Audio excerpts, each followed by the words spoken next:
शिवजी की पूजा में बेलपत्र को काफी जरूरी माना जाता है। बेलपत्र के बिना भगवान शिव की पूजा अधूरी मानी जाती है।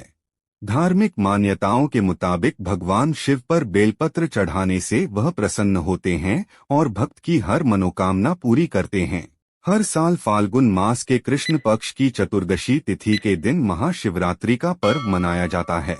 माना जाता है कि इस दिन भगवान शिव और माता पार्वती का विवाह हुआ था।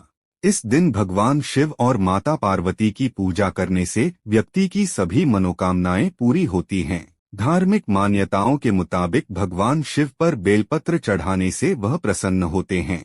ऐसे में अगर आप भी भगवान शिव पर बेलपत्र चढ़ाने की सोच रहे हैं तो बेलपत्र तोड़ने और शिवलिंग पर बेलपत्र चढ़ाने से पहले कुछ नियमों को जान लेना आपके लिए बहुत आवश्यक हो जाता है। आइए जानते हैं आखिर बेलपत्र हमें कब तोड़ने चाहिए और शिवलिंग पर बेलपत्र चढ़ाते समय किन किन बातों का ध्यान रखना चाहिए। शिवलिंग पर बेलपत्र चढ़ाने के नियम। शास्त्रों में बताया गया है कि शिवलिंग पर हमेशा 3 पत्तियों वाला बेलपत्र अर्पित करना चाहिए। 3 पत्ते आपस में जुड़े हुए हैं, इसलिए इन 3 पत्तों को त्रिदेव माना जाता है और कुछ का मानना है कि 3 पत्ते महादेव के त्रिशूल का प्रतिनिधित्व करते हैं। मान्यता है कि बेलपत्र के 3 जुड़े हुए पत्तों को शिवलिंग पर चढ़ाने से भगवान शिव को शांति मिलती है और भगवान शिव प्रसन्न होते हैं। भगवान शिव को हमेशा उल्टा बेलपत्र यानी चिकनी सतह की तरफ का भाग स्पर्श कराते हुए ही बेलपत्र चढ़ाएं। बेलपत्र को हमेशा अनामिका, अंगूठे और मध्यमा अंगुली की मदद से चढ़ाएं एवं मध्य वाली पत्ती को पकड़कर शिवजी को अर्पित करें।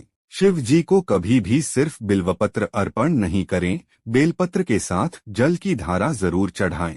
बेलपत्र की 3 पत्तियां ही भगवान शिव को चढ़ाएं। ध्यान रखें पत्तियां कटी फटी न हो। साथ ही इस बात का भी ध्यान रहे कि इसमें कोई दाग या धब्बा ना हो। शिवलिंग पर कभी भी कटे फटे और मुरझाए हुए बेलपत्र नहीं चढ़ाना चाहिए। शिवलिंग पर बेलपत्र चढ़ाने से पहले इसे अच्छे से धो लें और पत्ते के चिकने हिस्से को ही शिवलिंग पर चढ़ाएं। पत्ते के रूखे हिस्से को ऊपर की तरफ रखें। अगर पूजा के समय पर आपके पास बेलपत्र नहीं है तो वहां मौजूद पत्तों को धोकर दोबारा से शिवलिंग पर चढ़ा दें। बेलपत्र कभी भी बासी या जूठा नहीं होता है।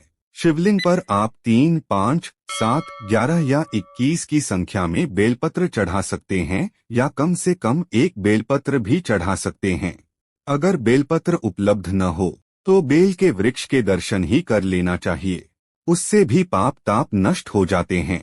बेलपत्र तोड़ने के नियम। बेलपत्र तोड़ने से पहले भगवान शिव का स्मरण करना चाहिए और पत्ते तोड़ने से पहले बेल के पेड़ को नमस्कार करें। कुछ तिथियों पर बेलपत्र तोड़ना वर्जित होता है। चतुर्थी, अष्टमी, नवमी, चतुर्दशी और अमावस्या को, संक्रांति के समय और सोमवार को बेलपत्र नहीं तोड़ना चाहिए। ऐसे में पूजा से 1 दिन पूर्व ही बेलपत्र तोड़कर रख लिया जाता है।